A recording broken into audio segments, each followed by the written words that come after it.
Hey, what is up guys? This is Nishi from MST.TV here, back with another Market Watch episode. So now that we are a few weeks into the release of Battles of Chaos, and we've seen a couple of bigger events, we now have a bit better of an idea of what the current format is looking like, right? So part of that is going to be what the top contending meta decks are, but some of that is also, of course, going to be some people being interested in some of the more rogue tier strategies and how they can perform as well. So today we're going to be taking a look at cards from both sides as we review cards that are trending on the market because they are making an appearance in various notable decks in the current format. Let's get started.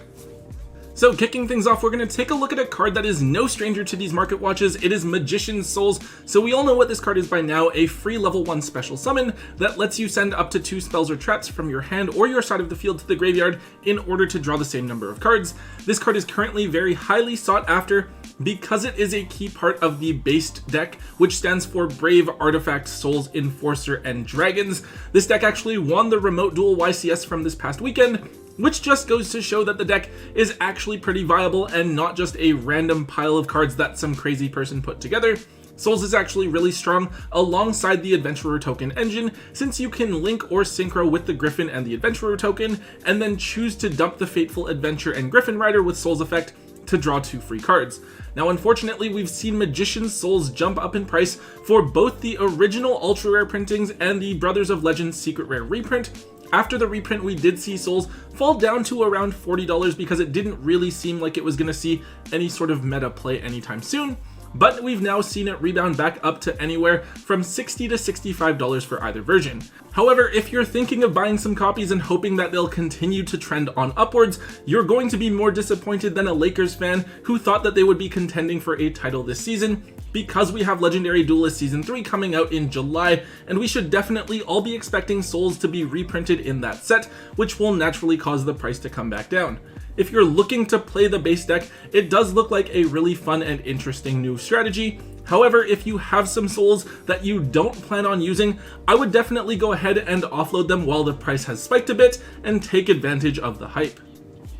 Next up, we have Perireus Map. This is a pretty simple card. At the start of your main phase 1, you can activate this card to search for a 0 attack point monster at the cost of half of your life points. From there, you can't use that monster's effect for the next couple of turns unless you normal summon that monster. Now, unfortunately, this makes it difficult to abuse a hand trap like Ghost Ogre or Ash Blossom. However, this is actually a great card for the DDD deck, since Kepler and Copernicus, 2 of the deck's main starters that have effects that trigger on normal summon, each have 0 attack points, so this effectively lets you play 3 additional starters for the deck.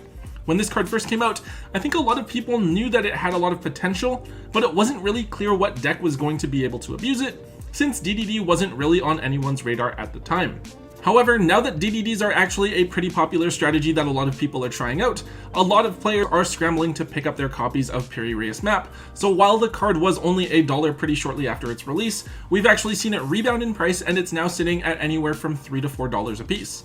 Personally, I think that this card is going to maintain this price point for quite a while. It's still new, so it shouldn't be reprinted anywhere, and it's way too good to be just a $1 card. But at the same time, I don't think that DDDs are anywhere close to being the best deck of the format, so there isn't that competitive aspect to it quite yet. This is an alright card to still keep if you have some extra copies, since it's a card that does have a lot of potential, though you might want to offload a small percentage of what you are holding to take advantage of this sudden jump in price. Next up is a card that's related to the DDD deck as well. We have Archfiend Eccentric. So for those of you that were playing when pendulums were still a relatively new mechanic, you might remember this card as a very expensive tech piece. This card is kind of diverse because you can use it in the scale to pop back row, or you can summon it and then pop an opponent's monster instead. This card is currently being used in the DDD deck, though it's not meant to be used as a scale or summoned. Rather, it is a small world bridge card, since it shares the fact that it is a fiend or being level 3 with a number of other monsters that you play, but not much else. If you happen to draw this card, it's also not a horrible card to see, since you can use it to clear back row as well. Fortunately, this isn't a super expensive card anymore, since the card does have a couple of reprints that are actually quite affordable and accessible.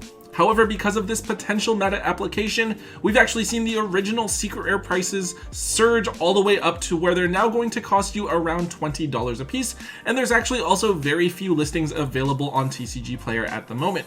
If you guys own some extra copies of this card in Secret Rare, you definitely might want to consider offloading it and picking up some supers or something like that for yourself to use instead, while this card is so highly sought after. Alright, so this is a card that a lot of you are probably going to look at and think that I'm trolling with, but no, apparently Ferret Flames is now a $3 to $4 card. This is a trap that forces your opponent to shuffle monsters on their side of the field back into the deck so that the combined attack power of the remaining monsters is less than or equal to your life points. So this is apparently a tech that Dinomorphia players are using since they put their life points extremely low early in the game intentionally. Now, if you're playing against Dinomorphia and your opponent has like 100 life points left, it's pretty likely that you're going to have to shuffle back all of your monsters that you control back into the deck, since not that many decks are going to play multiple monsters with such low attack points. Anyways, yeah, apparently this is an actual thing. The card only has 2 printings, one from Clash of Rebellion and one as a Megaton reprint, and either version of the card is actually worth a few dollars now. If you guys have time and want to dig through your bulk at home, this might be something that's worth setting aside and getting some free value off of. Up next, we have a card that has been trending upwards over the last little while, but I believe has kind of fallen under the radar. It is Starliege Seifert. So Seifert is a card that we haven't talked about a lot being in the meta for quite a while, since Dragon Link has kind of fallen off a bit with the banning of Alpi. However, we've recently seen a bit of a resurgence with the deck, as it still sees the occasional top here and there. Seifert is actually a really useful card for the deck, as it has an on-field effect that can facilitate searching for a dragon out of your deck, and a graveyard effect that can add a level 8 light or dark dragon from your graveyard back to your hand as well. Seifert has 2 different printings, the original Secret Rares, which are back up to $20 to $25, and then the ultra rare reprints from the Megatons, which have crept back up to $10 to $12 now as well. Now, I actually have this card down as a sell. In the OCG, the card was supposed to be reprinted in the Dragunity Structure deck, but that deck was brought to the TCG in the form of Ghost from the Past, so there was no Seifert reprint included. However, it is still worth noting that Seifert was also included in the Alba Structure deck in the OCG, and we are definitely getting that Structure deck here. There is a pretty decent chance that we will see Seifert reprinted there and become much more accessible to the player base.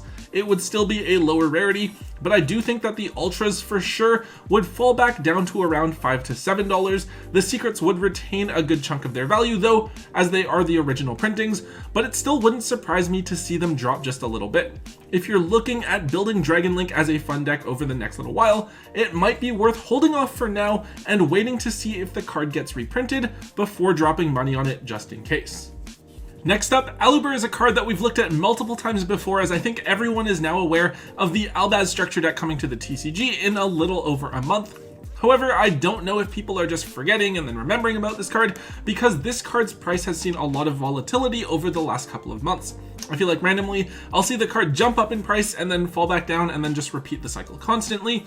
This time, we've seen the card jump up in price again, as the card was down at $60 or so at the beginning of the month, but we are now seeing the card up at $85 to $90 for a single copy on TCG Player, which is a pretty insane price tag to put on this card.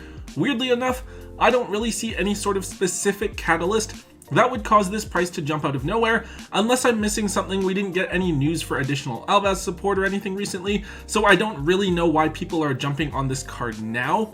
We are a month away from the deck still, so you guys should definitely expect a lot of volatility in this card's price over the next couple of months. People will still get really hyped up for the deck, and then they'll try to sell it off as it spikes, thinking that they can just buy it back at a lower price later.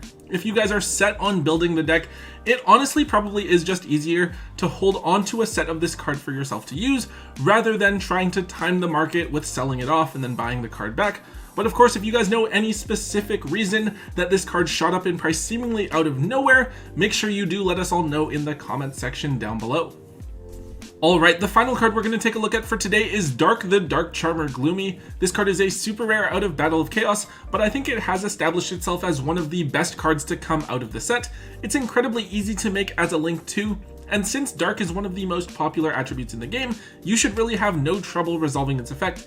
In fact, it's especially useful against decks using DPE, since you can force the DPE effect early in the turn and steal it out of your opponent's graveyard. You might have to make some weird plays to get rid of it permanently, right? But stopping your opponent from summoning it back out during their next turn is probably making your turn a lot easier.